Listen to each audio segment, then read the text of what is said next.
Doug, thank you. Our next guest this morning is going to talk about a controversial bill that's making its way at the Capitol this legislative session. Butch Hiles is with us now. Butch, thanks for joining us. We're talking about House Bill number 2562. It's made its way through the House onto the Senate now. It's about mixed martial arts, MMA fighting, as some people may have heard. What is your connection to this, first of all? I've been doing mixed martial arts pretty much since its inception in 1993.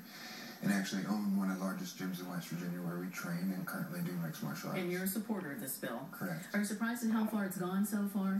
I'm not surprised, but thankful. You know, I figure it's a matter of time because the thing is, it is legal everywhere, pretty much across the country, in almost every state in America. So, mixed martial arts, a combination of stand-up boxing fighting and also your wrestling skills. Correct. Wrestling, jiu-jitsu, judo, which I might add are almost all Olympic sports, you know, such as wrestling, boxing, judo.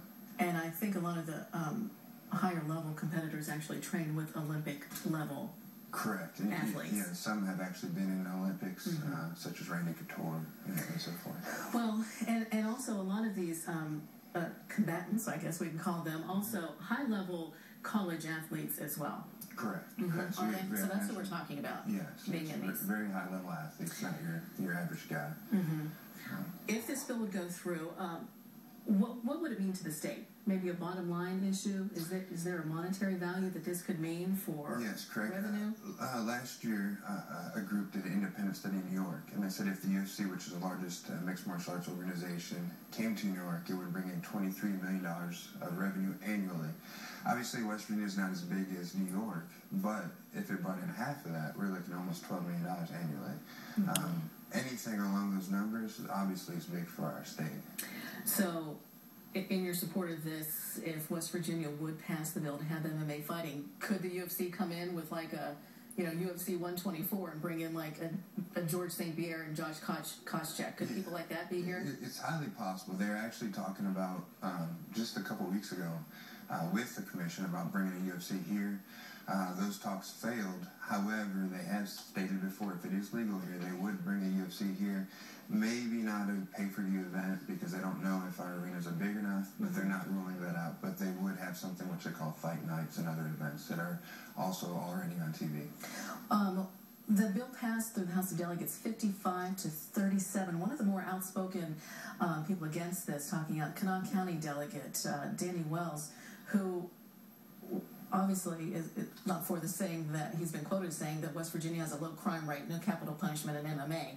Sounds very proud of that. Yeah. Is there a response you have to that, or where do you think the opposition in general comes from? Some truly don't believe don't understand how safe it is. I mean, if it's a safety issue, we go under the unified rules of mixed martial arts, which has made the sport so popular and safe. If we're going to compare it to a sport that's already accepted and regulated in West Virginia, such as Tough Man, that sport's banned in nearly 24 states in America.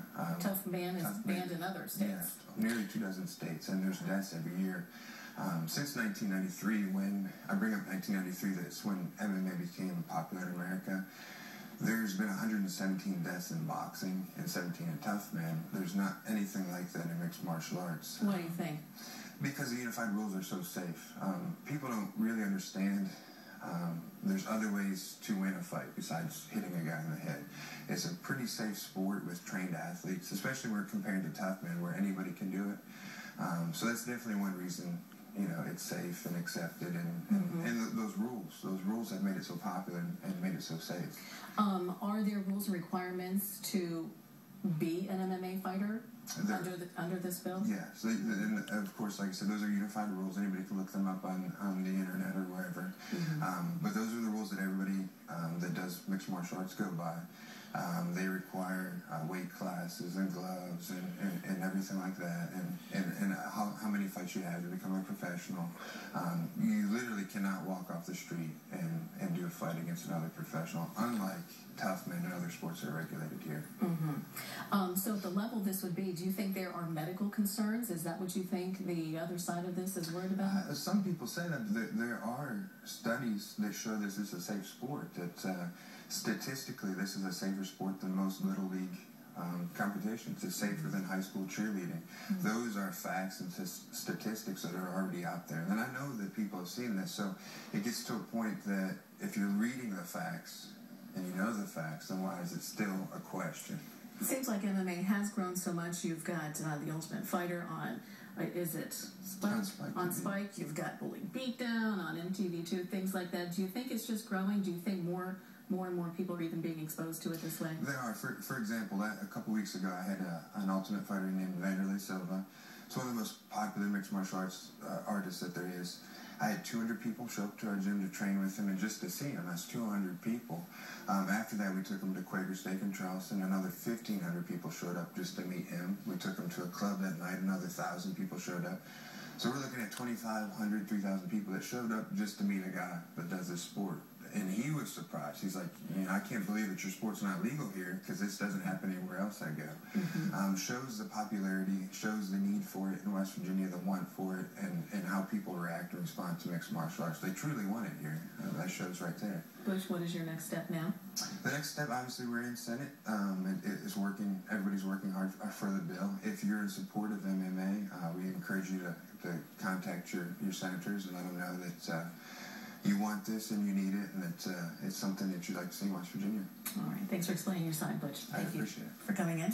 And we're back with more for you on Fox 11's Eyewitness News right after this.